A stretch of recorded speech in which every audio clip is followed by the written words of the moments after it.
Oke.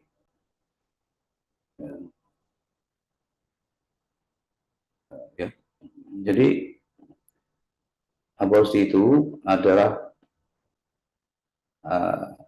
dalam aspek kedokteran forensik adalah keluarga janin dari kandungan seorang wanita pada setiap saat sebelum masa kehamilan yang lengkap tercapai. Ya. Ya.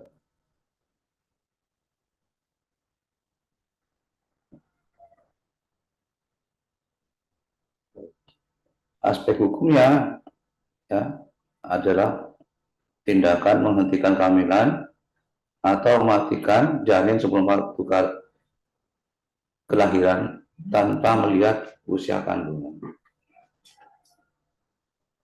Nah, jadi waktu pengguguran kandungan dilakukan itu kandungannya masih hidup. Kemudian ada juga faktor sengaja, aspek hukumnya. Ya, nah ini.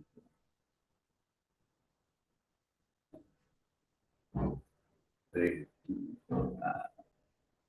klasifikasi aborsi. Nah, ini aborsi itu macam-macam dia. Nah, ada abortus spontan, ya, ya. Ini ada abortus iminen. Artinya adalah perdarahan dari uterus sebelum 20 minggu. Janin masih dalam uterus, serviks masih tertutup. Ditandai oleh perdarahan ringan, ya, serviks tertutup, USG untuk lihat kandungan prestasi, hematum, HCG-nya sebagai prognostik. Nah, kemudian ada abortus insipien adalah perdarahan sebelum 20 minggu dengan dilatasi serviks, janin masih intrauterin. Ada kontraksi rahim, serviks terbuka, perdarahan masalah USG, gerak janin itu mungkin abnormal. Nah, kemudian ada abortus completus. Ini keseluruhan hasil konsepsi keluar ya. Kehamilannya kurang dari 20 minggu, janin kurang dari 500 gram. Ditandai oleh rongga rahim kosong, serviks menutup, rahim menyusut, nah, kehamilan sudah hilang. Kemudian ada abortus incomplete, sebagian hasil subkonsepsi. Jadi masih ada sisa uterus dalam uterus itu. Nah, darahnya sudah sedikit atau banyak. Serviks terbuka, ada sisa jaringan yang bisa diraba atau terlihat dalam USG. Nah, kemudian ada misaborsi pada usia kehamilan kurang dari 20 minggu. Ya. Tetapi hasil konsepsi tertahan dalam uterus 2 bulan atau lebih. Nah, uterus mengecil, gejala kehamilan hilang, serviks tertutup, pada USG, fetus tidak bergerak atau tidak hidup. Nah, kemudian ada habitus habitualis, habitus abortus yang berulang ya, 3 kali lebih ya, dengan sebab apa? Nah, ini sebabnya belum jelas, itu perlu dievaluasi ya. Apakah itu kelainan anatomi, gangguan tiroid, imunologi atau histerosalpingometri ya, dengan cara histerosalpingografi ya. Kemudian ada abortus infeksius, abortus adalah infeksi genital ya, atau sepsis. Ditandai oleh ada infeksi ya, demam tinggi, leukositosis, shock, dan ini yang perlu visum et repertum forensik. Oke, terus. Ya.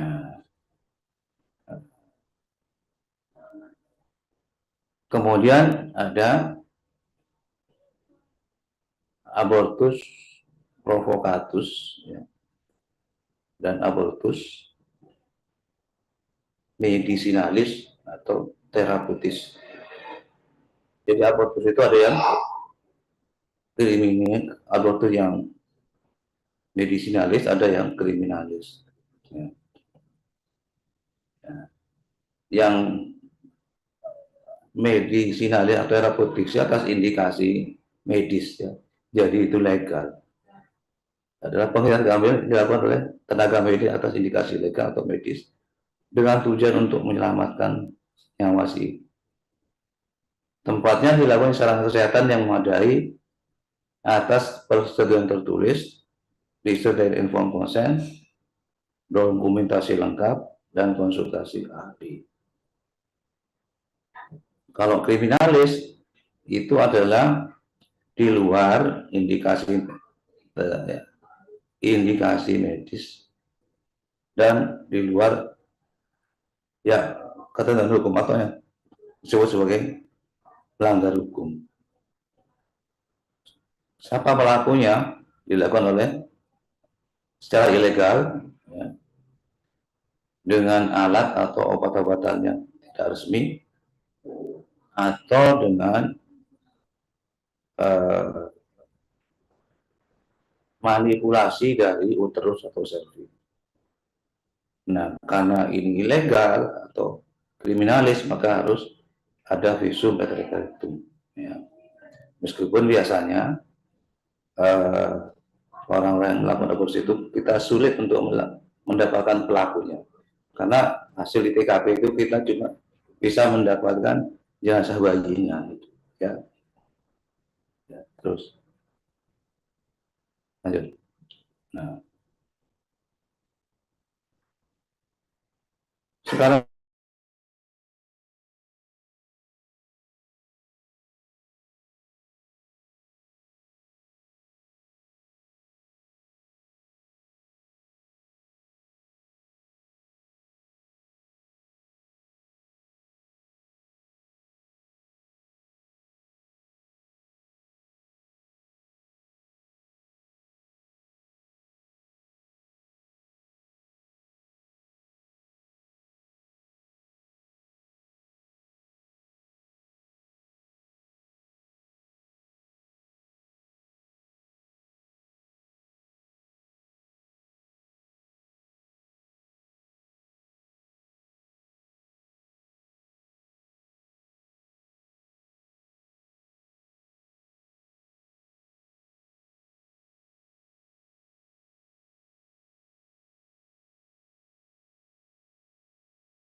lanjut ya. Nah, kemudian komplikasinya ya. Jadi ya, pertama adalah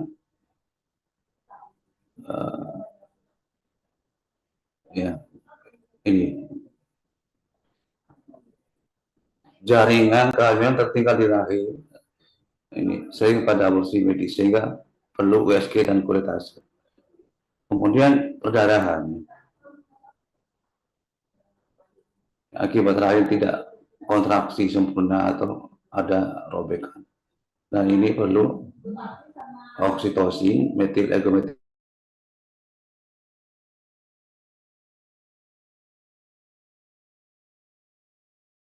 dan perlu histerektomi. Lalu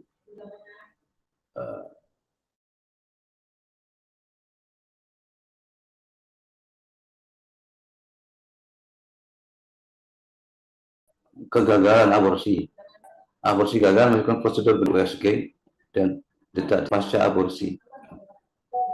Misalnya endometriosis, infeksi saluran kemih. Jadi tergantung dari sterilitas dan operator, dan ini perlu antibiotik. Kemudian ada yang toxic shock syndrome. Nah, ini adalah infeksi sistemik akibat toksin bakteri sehingga terjadi shock. Nah, ini perlu terapi suportif, antibiotik dan penanganan shock. Ya, terus. Lanjut.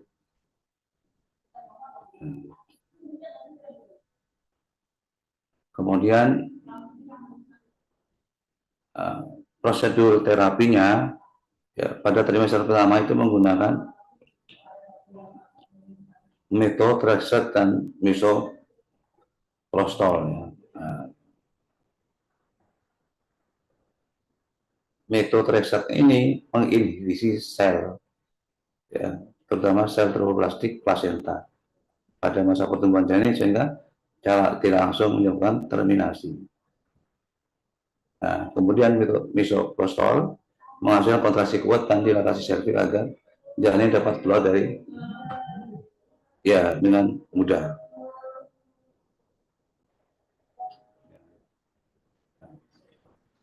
Dilakukan perinjeksi, ya,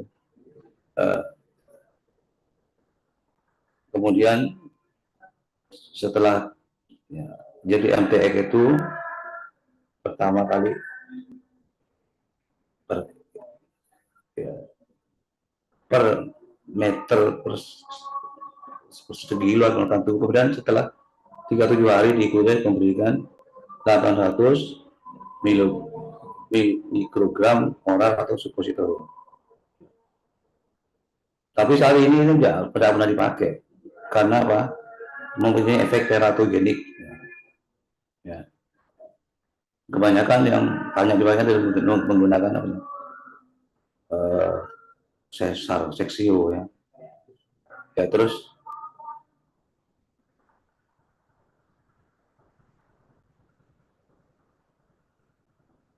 kemudian juga menggunakan mifepristone dan misoprostol. Ya. Ini adalah obat antiprogesteron, ya. Sehingga menyebabkan endometrium itu meluruh dan plasenta terlepas dari dinding rahim. Caranya, nah, sebentar, dengan pemberian oral, ya. Kemudian yang ketiga dengan aspirasi vakum, ya, pada trimester ke-1. Ya ini ya dengan cara seperti ini caranya, posisi dikotomi dengan anestesi, lalu disedot, lalu dihubungkan dengan suction dan terjadi kontraksi terus, ya. Terus lalu dilatasi dan kuretase yang semester kedua, ya.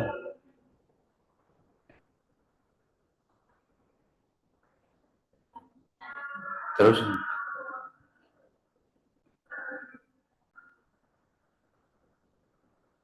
lanjut. Nah, kemudian yang dilatasi dan evakuasi, gabungan antara vakum, ya, dilatasi dan kualitasasi dan ekstraksi janin manual. Jadi kalau lihat prosedurnya itu tidak tampak di gambar itu ya. Ya, bagaimana caranya? Ya, pasien diposisikan, kemudian diberikan misoprostol per lalu aspirasi janin kan, dengan dengan konsep, lalu rayuan kontraksi bersama itu maka lepas plasenta dan lepas janin dan plasenta, lalu kemudian janin yang dan sisa plasenta dengan kualitase.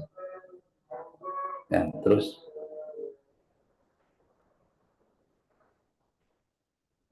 dan yang trimester ketiga, induksi aborsi dengan obat-obatan untuk menginduksi persalinan dini, ya, sama dengan menggunakan misoprostol per vaginam, kemudian dengan injeksi dextroamphetamine atau KCL, ya, sehingga nanti ya, sehingga janin mati, ya. Ya. Ya. Kemudian karena pada prosesnya janin mengalami kekalian, pasien mengalami kontraksi rahim dan menyerupai proses persalinan. Janin keluar secara permanen dan ya, yang merusak menyerupai proses kelahiran normal. Ya, oke, terus.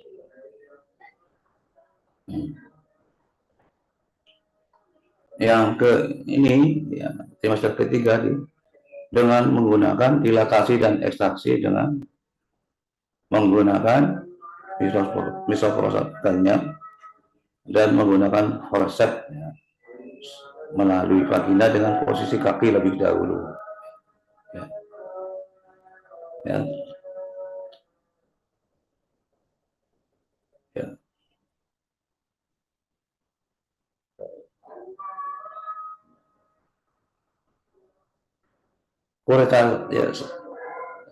Kualitasnya dilakukan dengan untuk membersihkan sisa jaringan di dinding rahim.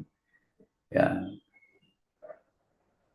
Dengan sebelum kepala janin keluar dilakukan pembuatan lubang di oksipital dan isi otak menggunakan section. Ya. Oke, terus. Lanjut. Nah, oke, terus. Nah. Kemudian pemeriksaan korban abortus. Nah, pada korban hidup dilakukan pencarian tanda kehamilan, bukti adanya usaha penghentian kehamilan, misalnya tanda kekerasan, kemudian pemeriksaan PA hasil janin aborsi dan sisa plasenta yang tertinggal di rahim. Bahan tidak lazim bilang senggama dan sisa bahan aborsi. Nah, terus,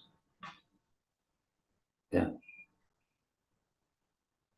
pada korban mati, ya, ya, dilakukan usaha payudara, kemudian ovarium untuk mencari konsortium dan uterus untuk melihat besarnya uterus, apakah masih ada sisa janin, dan secara mikroskopis apakah ada sisa trophoblast dan sel residual. Ya, terus, nah, kemudian yang provokatus mencari tanda kekerasan lokal, luka memar atau perdarahan jalan lahir, mencari tanda infeksi akibat pemakaian alat yang tidak steril. Ya. Jika digunakan obat oral atau suntikan, maka obat tersebut dapat dilacak melalui pemeriksaan toksikologi. Ya. Oke, terus.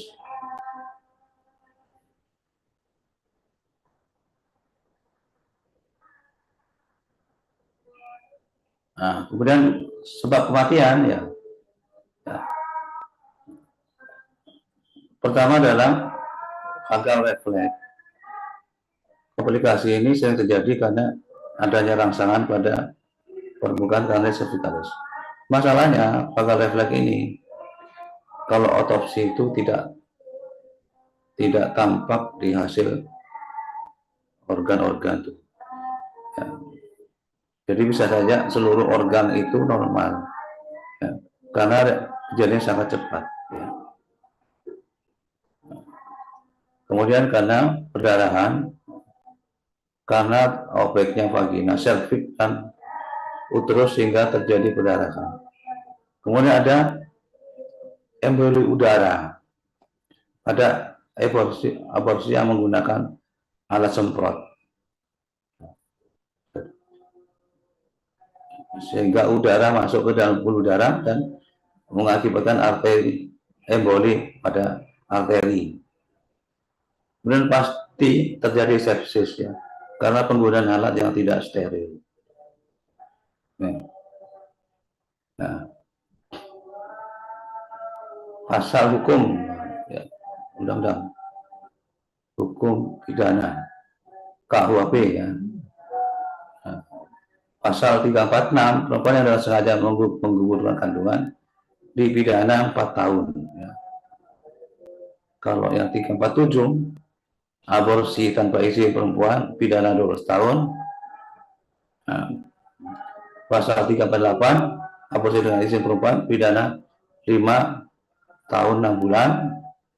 Kalau yang pelakunya tenaga medis, pasal 349 hukumannya ditambah sepertiga dan hak izin prakteknya dicabut. Ya. Oke.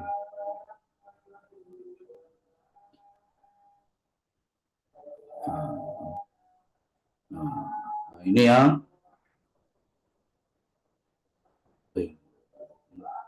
Undang-Undang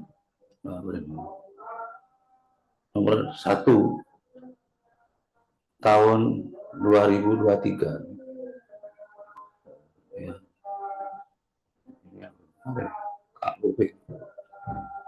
KUHP baru. Pasal 464 perempuan yang menggugurkan kandungan sendiri itu pidana 4 tahun. 465 aborsi tanpa izin pidana 12 tahun, dengan izin pidana 5 tahun 6 bulan. Kalau pasal 466 jika menyebabkan kematian ibu pidana 7 sampai 15 tahun, dan pasal 467 jika dilakukan oleh tenaga kesehatan ditambah pidana sepertiga dan pencabutan profesi. Ya.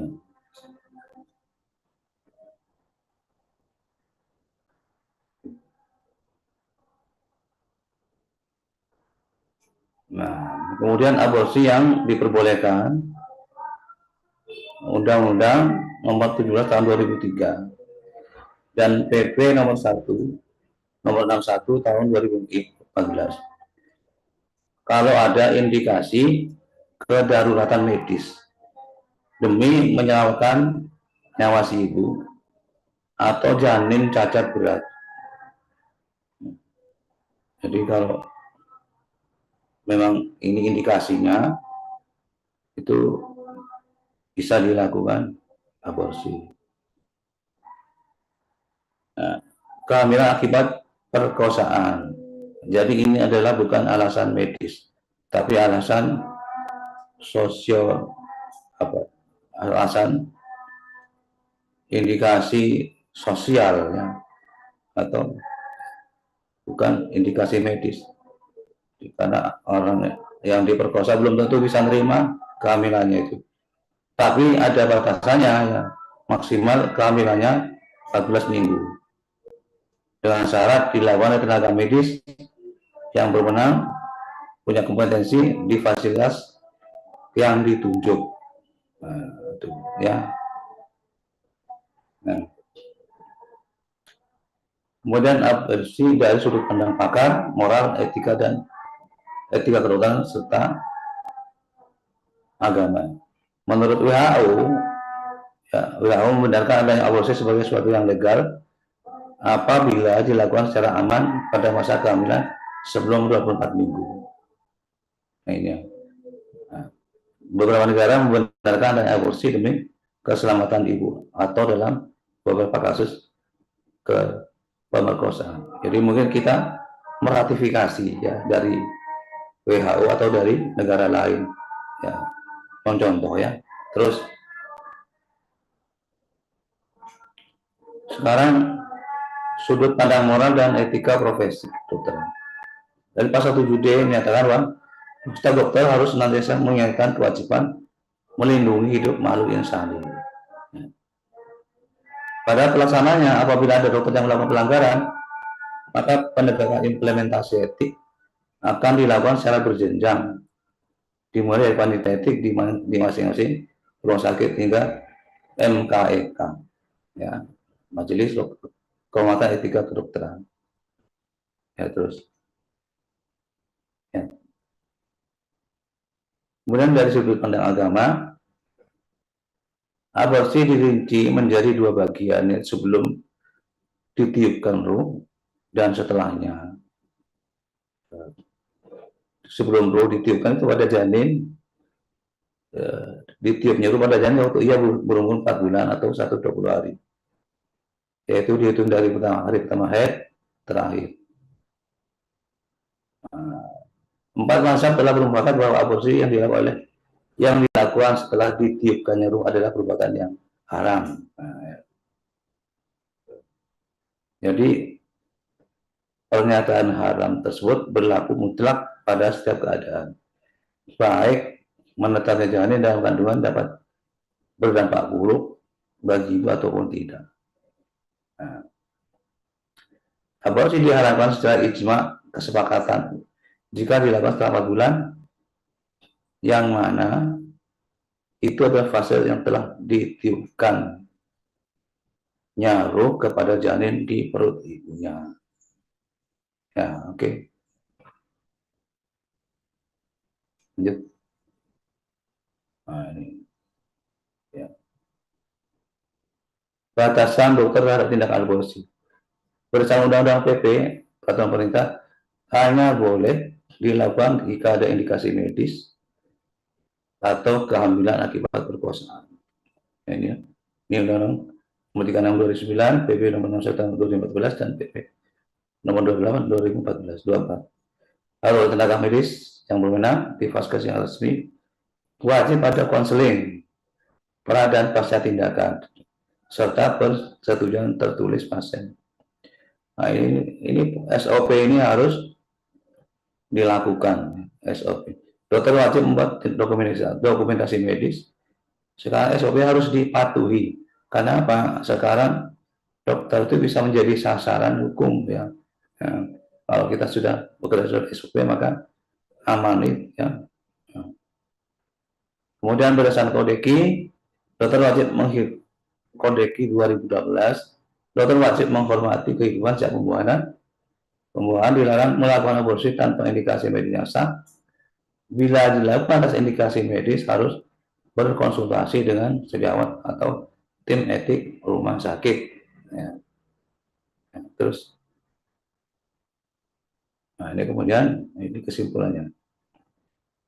Aborsi dapat terjadi baik akibat perbuatan manusia, abortus provocatus, maupun terjadi karena sebab alamiah. Ya, ini terjadi dengan sendirinya.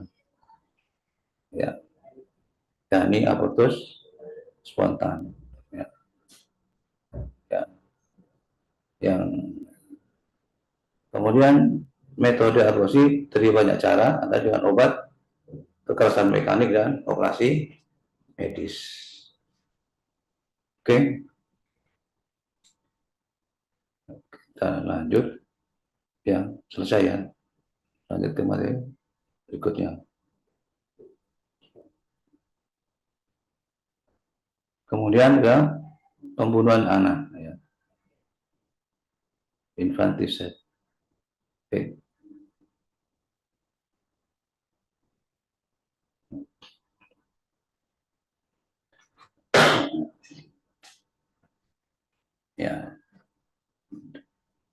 pembunuhan anak. Ya, di pasal 341 KUHP, pembunuhan anak atau pembunuhan bayi yang dilakukan oleh ibu kandungnya sendiri segera atau beberapa saat setelah dilahirkan, karena takut diketahui bahwa ia telah melahirkan anak. Ya. Yang membunuh itu adalah ibu kandungnya. Ya. Jadi si pelaku haruslah ibu kandungnya sendiri dengan alasan atau motivasi untuk melakukan kejahatan tersebut karena takut ya, ketahuan bahwa ia telah melahirkan anak. Kenapa? Karena kebanyakan hasilnya ada hubungan gelap.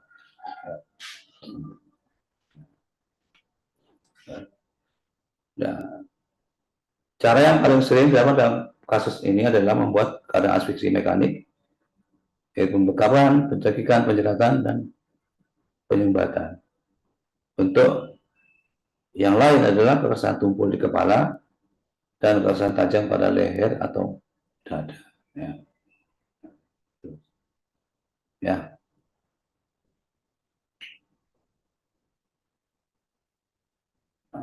Ini sama ya.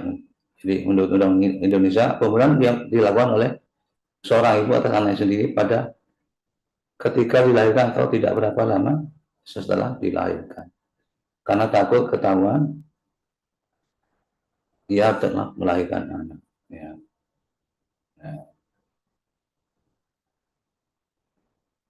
Nah, saya terangkan dulu kapan itu sesaat itu dilahirkan atau tidak berapa lama setelah dilahirkan.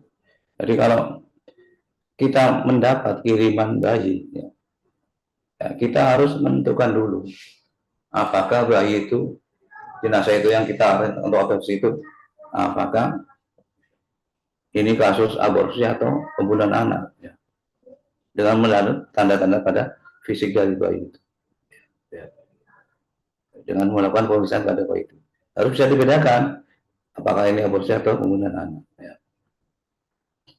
Pengertian pembunuhan harus dibuktikan bahwa bayi lahir hidup.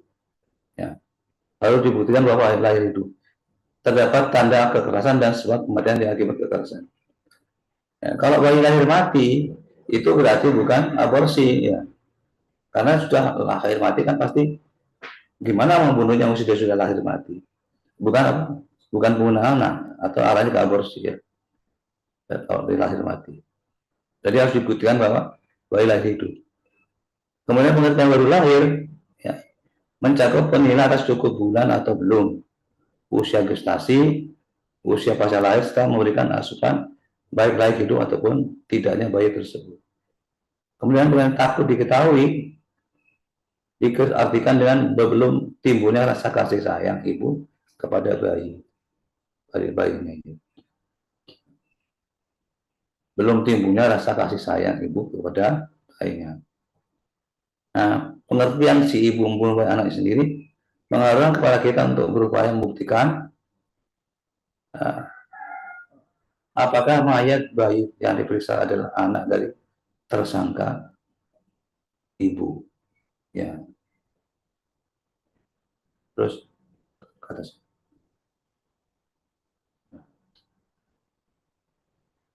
Tanda-tanda lahir hidup, ya, adanya udara dalam paru-paru, lambung, usus, dan yang telinga. Nah, ada udara dalam paru-paru, ya, gambaran paru-paru ini mengundang dada, warnanya merah ungu, ada mosaik, tepi parunya tumpul, ada krevitasi, dan bila digunakan dalam air akan tampak gelembung udara. Ya. Beratnya sepertiga 5 berat badan. Nah, tes apung paru positif. Kemudian pada mikroskopis ada pengembangan alveoli yang tidak merata dalam dinding alveoli. Dengan dinding alveoli licin tanpa adanya penonjolan. Nah, terus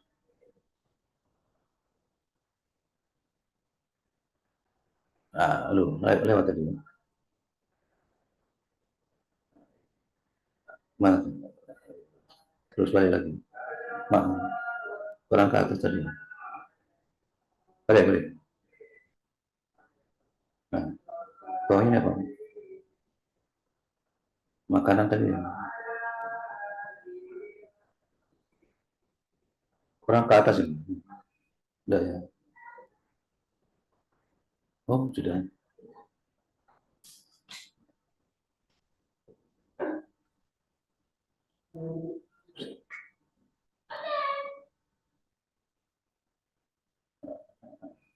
Mungkin ini tadi, adanya makanan dalam ini tadi. Adanya makanan dalam lambung menunjukkan bukti bahwa bayi itu sempat bernafas juga. Ya. Terus nih, Undang-Undang tentang Pembunuhan Anak 341 KUHP, seorang ibu dengan sengaja menghilangkan jiwa anaknya pada ketika dilahirkan atau tidak beberapa lama sudah dilahirkan karena takut ketahuan bahwa sudah melahirkan anak, dihukum karena pembunuhan anak dengan hukuman penjara selama-lamanya 7 tahun. Nah, kemudian yang 342, seorang ibu yang untuk melaksanakan niat yang tertentu karena takut akan ketahuan bahwa ia akan melahirkan anak pada saat dilahirkan atau tidak, kemudian dengan sengaja merampas nyawa anaknya, diancam karena membunuh anak dengan rencana. Jadi yang 342 ini adalah pembunuhan anak berencana. Nah, kapan kita tahunya berencana atau tidak, masalah hukum. Nanti di pengadilan yang membuktikan apakah ada niat itu atau tidak ada niat, itu namanya di pengadilan nanti yang dibuka di sidang pengadilan. Jadi kalau melakukan tindakan tersebut dengan berencana, maka pidananya 12 tahun. Jadi lebih lama. Pasal 341, 342 berlaku dan jika dan hanya pembunuhnya adalah ibu kandung sendiri. Apabila bukan ibu kandung, berarti orang tersebut diancam karena termasuk pembunuhan biasa. Ya. Nah, kalau orang lain bukan ibu kandungnya, maka termasuk dianggap pembunuhan tanpa rencana, pasal 338, ancaman pidananya 15 tahun, atau pembunuhan berencana dengan pasal 339 atau 340, ancaman pidananya 20 tahun, seumur hidup atau hukuman mati. Jadi sama seperti melakukan pembunuhan pada orang dewasa. Ya, masuk ancaman pidana umum biasa. Ya. Kalau orang lain ya, terlibat, ya. Misalnya dukun bayi atau bidan atau pembantu bidan, itu dianggap sebagai orang lain yang bukan dari ibu kandung tersebut. Nah, kemudian yang bawah,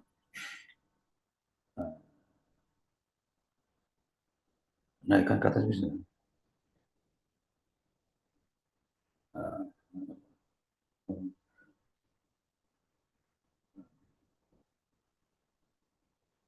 Nah ini, nah itu.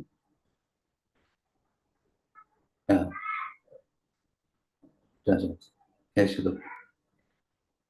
Pasal 343, bagi orang lain yang ikut campur dalam kejahatan yang diterangkan dalam pasal 341 dan 342 dianggap sebagai kejahatan sebagai pembunuhan,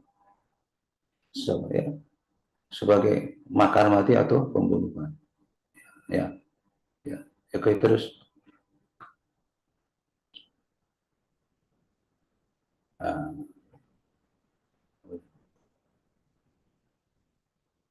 Kemudian pasal 181 kalau barang siapa mengubur, menyembunyikan, mewalari atau menghilangkan mayat dengan maksud menyembunyikan kematian atau kelahirannya, diancam dengan pidana penjara paling lama 9 bulan atau pidana denda paling banyak Rp4.500. Pasal 388, bila seorang ibu takut akan diketahui orang bahwa ia telah melahirkan anak, menempatkan anaknya itu untuk ditemukan, ya, atau meninggalkannya dengan maksud untuk melepaskan diri daripada, maka maksimum pidana tersebut dalam pasal 305 dan 306 dikurangi separuh. Ya. Jadi kan kebanyakan tuh yang sering ditaruh di mana, di box, terus ditaruh aja di depan pasar atau di depan toko atau ditaruh di depan rumah sakit. Ini maksud pasal yang 308 ini. Ya. Nah, pasal 305 KUHP, barang siapa menaruh anak yang belum berumur 7 tahun di suatu tempat supaya dipungut orang lain atau dengan maksud akan berbebas daripada pemeliharaan itu, meninggalkannya, diancam dengan pidana penjara paling lama pidana penjara 7 tahun.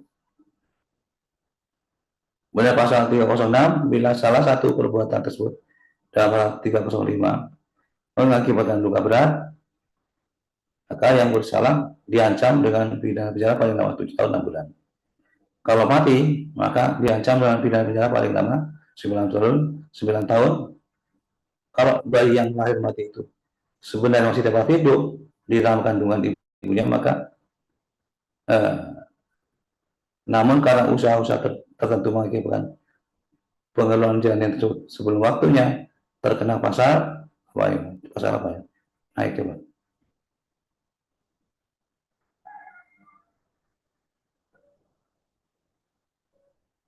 Nah, pasal terkena pasal 346 KUHP. Seorang wanita yang ini ya, ini ya, nah, kembali ke sini ya, kembali 346 KUHP. Seorang wanita yang sengaja menggugurkan atau mematikan kandungannya atau menyuruh orang lain untuk itu diancam pidana penjara paling lama 4 tahun.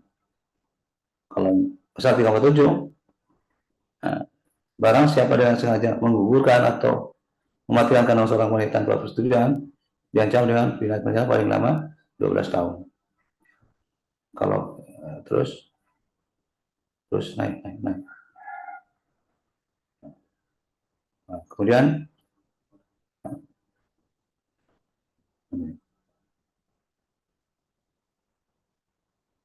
pasal ini ya 348, barang dengan sengaja menggugurkan atau mematikan kandungan seorang wanita dengan persetujuan, diancam dengan pidana penjara paling lama 5 tahun 6 bulan. Jika mengakibatkan wanita itu mati, dia akan dikenakan pidana penjara paling lama 7 tahun. Pasal 349, jika seorang dokter, ya, bidan, ya, atau juru obat membantu melakukan kejahatan tersebut pasal 346, ataupun melakukan atau membantu salah satu kejahatan yang diterangkan dalam pasal 348, maka ditambah sepertiga dan dapat dicabut untuk menjalankan profesinya. Ya, oke, terus.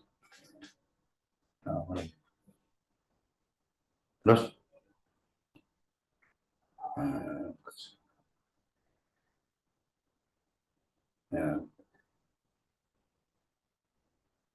Jadi kesimpulannya tidak pidana merampas nyawa bayi yang bersifat kinderdruk, bahasa Belanda ini, ya, harus memenuhi syarat berikut. Pelaku harus ibu kandung korban bayi, anak kandung sendiri, dilakukan pada saat carikan atau tidak lama kemudian. Jadi ya, kapan itu? Jadi secara medis, ya, kapan? Sesaat itu, ya. Pokoknya tidak boleh lebih dari 72 jam, ya.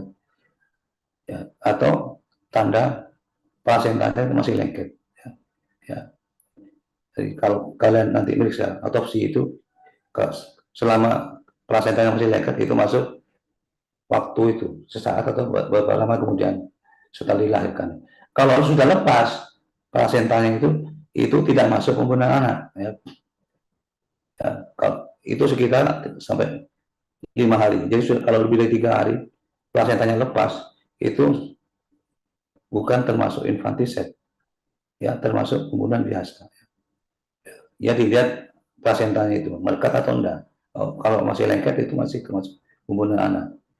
Itu namanya batasan waktunya seperti itu ya. Pembunuhan dilakukan saat dilahirkan atau tidak lama kemudian motifnya karena takut ketahuan telah melahirkan anak. Nah, ya. Jika pembunuhan tidak memenuhi syarat di atas, nah ya, maka pembunuhan tersebut dikategorikan sebagai tindak pidana perampasan nyawa yang bersifat umum.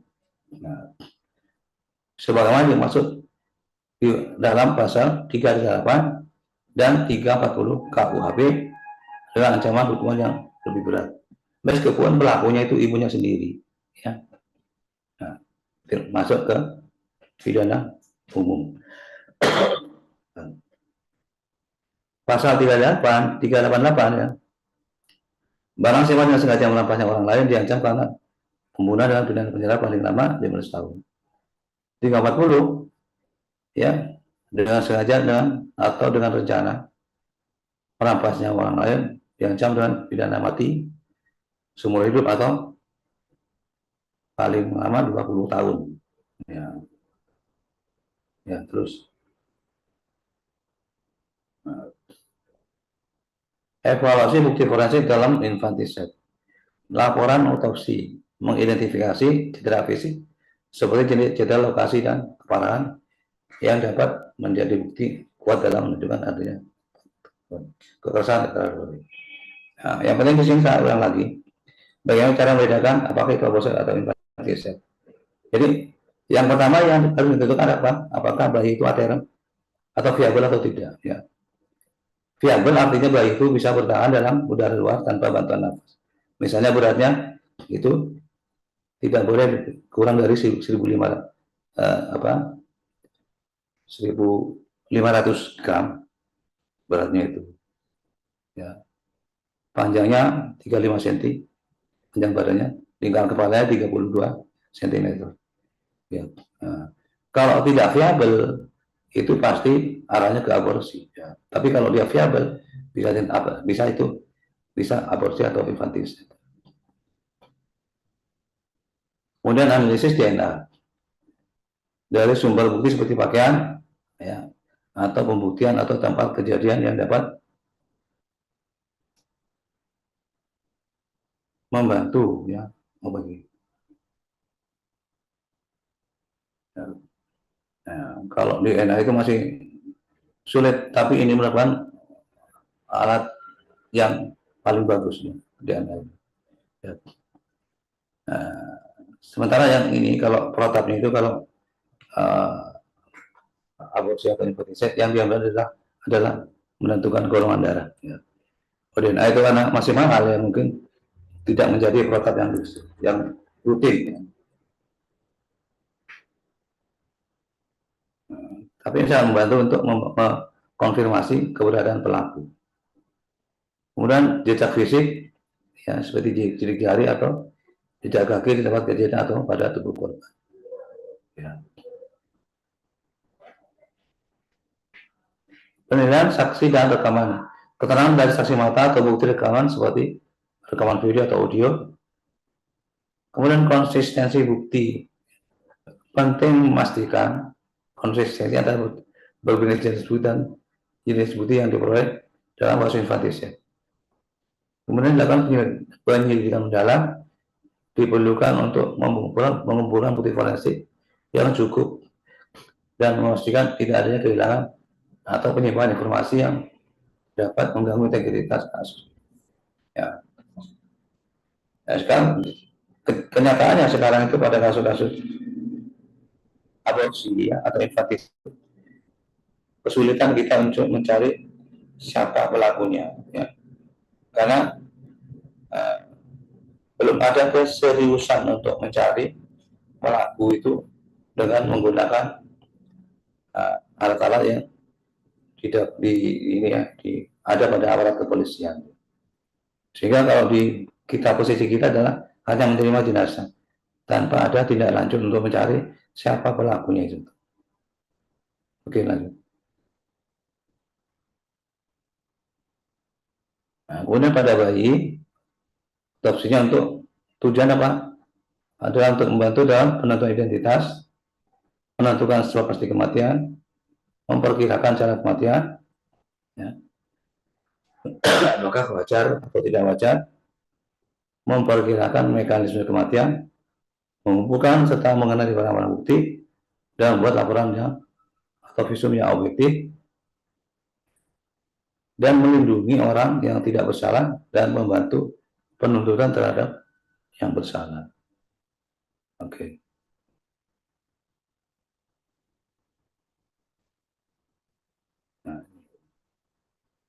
Nah, ini ya, pada bayi, ini yang tadi saya bilang, menentukan bayi tersebut viabel atau tidak. Nah, tandanya ya dengan umur kehamilan lebih dari 2 minggu, panjang kepala tumit itu lebih dari 35 cm, panjang bokong kepala 30 sampai 33 cm, dengan berat badan sekitar 2.500 sampai 3.000 gram. Nah, ini untuk ukuran ini adalah ukuran bayi yang aterem. Yang saya bilang tadi adalah viabel ya. Jadi aterem itu lebih bayinya lebih umurnya lebih ini apa? Uh, lebih apa namanya? Lebih kalau aterem lebih apa ya? Lebih bisa bertahan hidup tanpa bantuan alat atau support dengan pakai apa namanya itu yang penghangat penghangat bayi apa namanya saya lupa tuh. Infant warmer. Ya itu ya.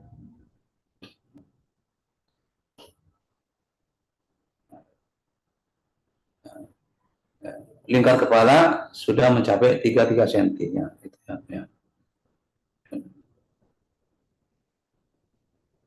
Tanda yang tidak dapat diduga adalah jenis kelamin sudah dengan alih badan alih sebelum mata sudah terbentuk, sudah mulai ujung jari. Nah, inti penularan, nah ini namanya inti penularan ya. Nah itu titik, ada titik di tengah-tengah tulang rawan ya. Sudah terbentuk minimal pada tulang kalkalus atau kalus, pertumbuhan gigi sudah sampai tahap kalsifikasi. Jadi batas batas bayi itu yang dikatakan viabel itu adalah 35 cm. Jadi umur kehamilan sekitar 7 bulan umur bayi itu. Pada umur itu maka organ-organ tubuh itu sudah lengkap. Ya, nah, itu namanya viabel. Nah, jadi ini kalau yang materi saya yang lama mestinya bukan 2.500 sampai 3.000, tapi 1.500 ya. Nah, jadi ini 2.500 sampai 3.000 ada aterem ya.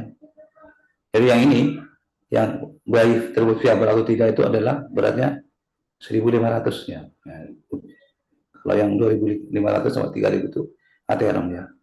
Oke, lanjut.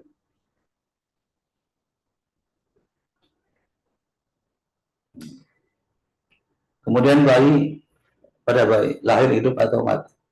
Tanda bayi lahir hidup ya, jangan menilai sistem pernapasan, dada mengembang, tulang iga lebar, sela iga melebar, paru-paru memenuhi rongga dada, tapi paru tumpul. Ya, ya. Uji tes apung paru. Nah, jika paru mengapung maka hasil positif. Tapi hati-hati kalau misalnya bayi lahir matinya sudah pembusukan. Apakah kalau sudah pembusukan tidak perlu dilakukan tes apung paru, tetap harus dilakukan. Meskipun mungkin hasilnya positif palsu. Ya. Ditemukan makanan atau bakteri dalam usus, uji lambung usus, ya, uji telinga tengah. Ya. Jadi terus Lanjut.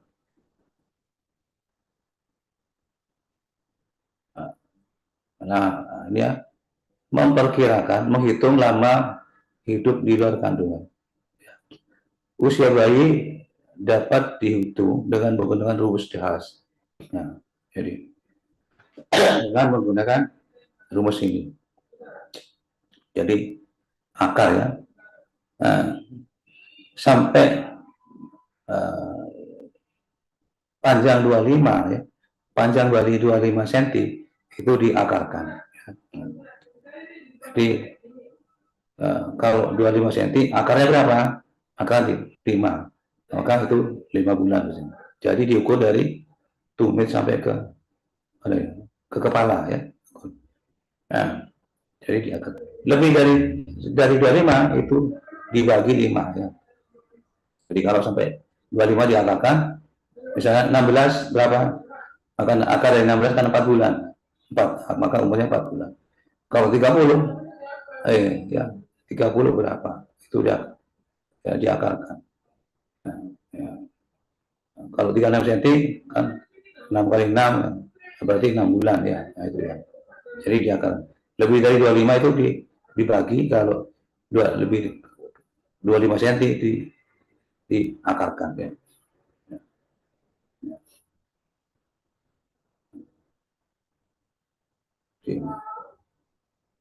Jadi misalnya panjangnya 49 cm, maka berapa akarnya? 7 bulan ya. Kemudian dia juga lama bayi di luar kandungan. Lihat kondisi bayi masih kotor, sudah dirawat. Mekonium akan keluar dari usus maksimal dalam 2 hari. Nah, tingkat proses pelepasan tali pusat yang saya tadi itu menjadi, tali pusat itu menjadi ukuran yang sangat penting. Ya. Nah, gampang ya, selama masih lengket itu pasti masuk ke infanticide. Terus akan tampak pada hari ke-4 sampai ke-10. Nah, terdapat udara pada perut kecil 1 jam setelah lahir, duodenum 6 sampai 12 jam pasca lahir, usus besar 12 sampai 20 jam pasca lahir. Oke. Terus lanjut.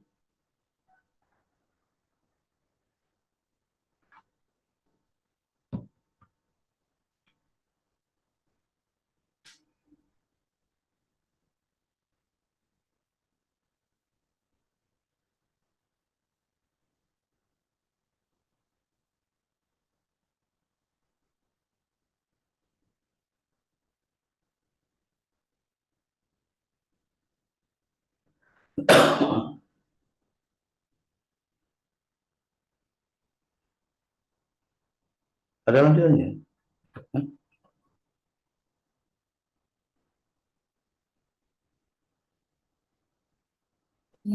Sebentar nih dokter. Selesai, ada lanjutannya. Selesai kan? Masih ada dokter. Cuman tadi sempat terlempar dari sini.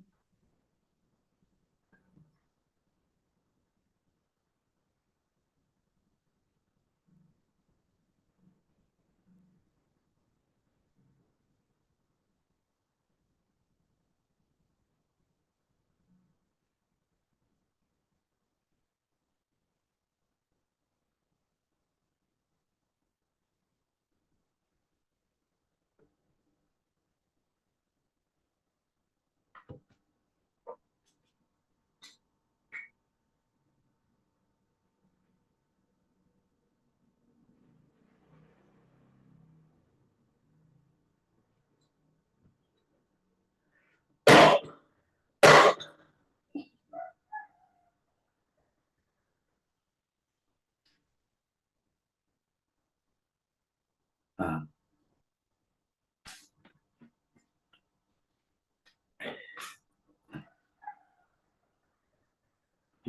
Selanjutnya, kemudian diperiksa juga apakah sudah ada tanda-tanda perawatan.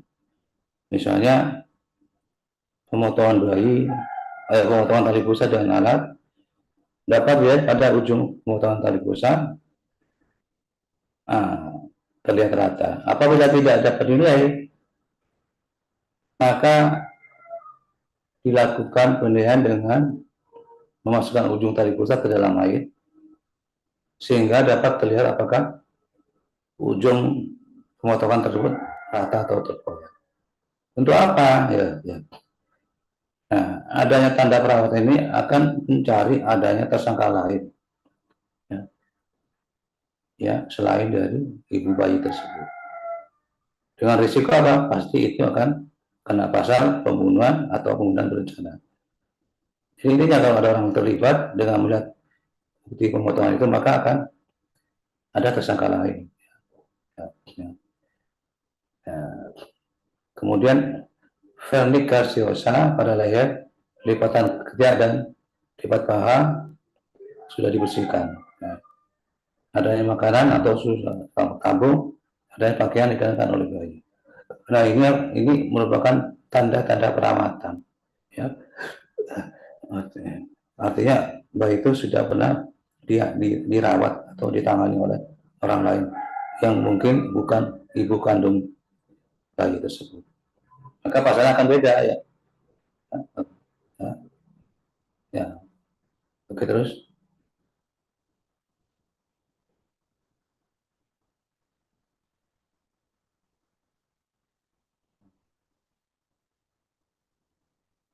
Identifikasi cedera dalam infantisir. Ya. Cedera kepala ada hematom subdural, fraktur tengkorak, atau perdarahan otak. Seringkali menjadi tanda yang mengkhawatirkan. Hati-hati kalau misalnya suturannya itu, yang kan suturannya itu kan masih belum lengket, ya. Itu belum tentu fraktur, ya. Hati-hati. Jadi harus bedakan apakah itu memang karena memang bentuknya seperti itu atau fraktur. Ya. Karena suturannya kan masih lunak, yang masih belum lengket. Ya. Kemudian apakah ada tanda kekerasan, luka memar, luka lecet, atau luka gores pada tubuh bayi itu, yang menjadi indikasi adanya kekerasan fisik. Nah, kemudian apakah ada fraktur, terutama pada tulang rusuk atau tulang panjang. Ya. Gejala juga apakah ada luka gigitan atau gorisan. Nah, ya. Kalian luka gigitan atau gorisan yang tidak wajar pada tubuh bayi dapat menjadi indikator adanya tindakan kekerasan oleh orang dewasa. Nah, kemudian apakah ada luka terbakar, ya, juga menjadi tanda kekerasan yang harus menjadi perhatian, ya. Terus, ya,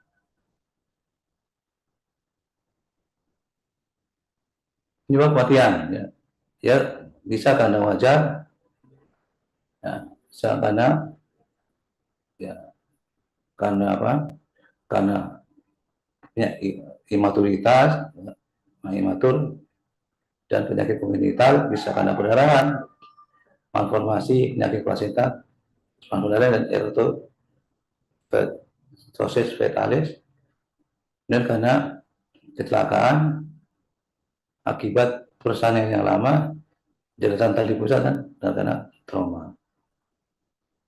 Jadi ini kemudian karena tindakan pembunuhan, bisa karena dibekap, dijerat, ditenggelamkan, dicekik, atau karena kekerasan tumpul pada kepala, dan karena kekerasan tajam.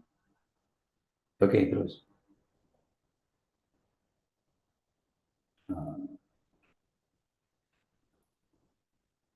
Nah, ini adalah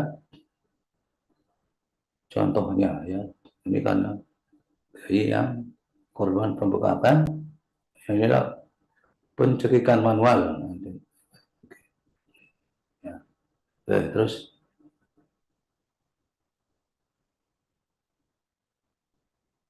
kemudian Pemeriksaan pelakunya. Tanda telah melahirkan anak, adakah robekan baru pada alat kelamin, osteometri dievaluasi dengan ujung jari, keluar dari rahim, ukuran rahim ini ditentukan saat postpartum setinggi pusat, 7 hari postpartum setinggi sifisis pubis. Payudara lihat masih menggunakan susu, hiperpigmentasi, aroma mama dan steri gravidarum. Ya. Nah, berapa lama sampai haika? Ya, ukuran rahim kembali ke ukuran normal itu semula 2 sampai 3 minggu. Nah, getah nifas 1-3 hari postpartum warna merah, 4 sampai 9 hari warnanya putih, 10 sampai 14 hari getah nifasnya habis. Ya, ya. Terus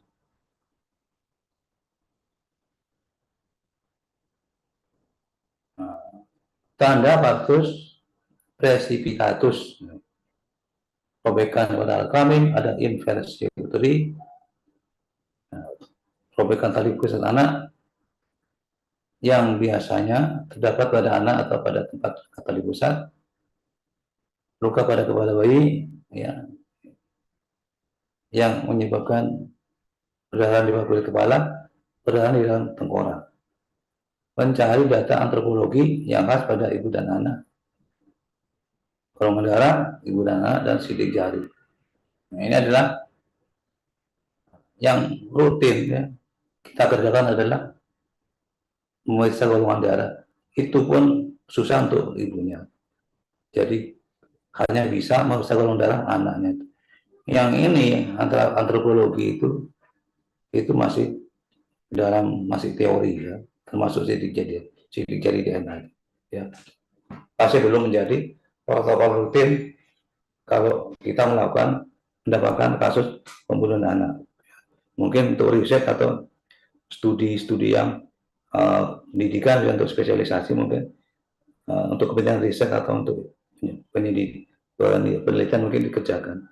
Tapi untuk yang rutin, untuk di rumah sakit periferi itu hanya golongan darah aja yang diambil. Ya. Terus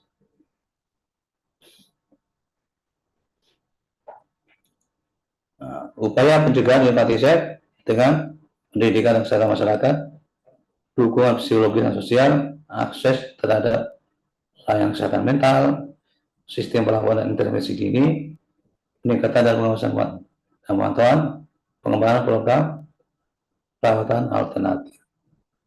Oke, terus, oke ya.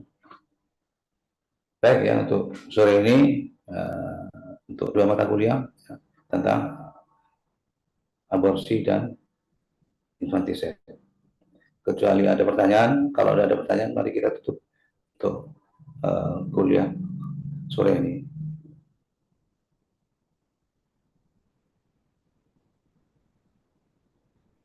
Ada? Sepertinya belum ada, dokter. Baik ya, makasih. Ya, terima kasih banyak, dokter.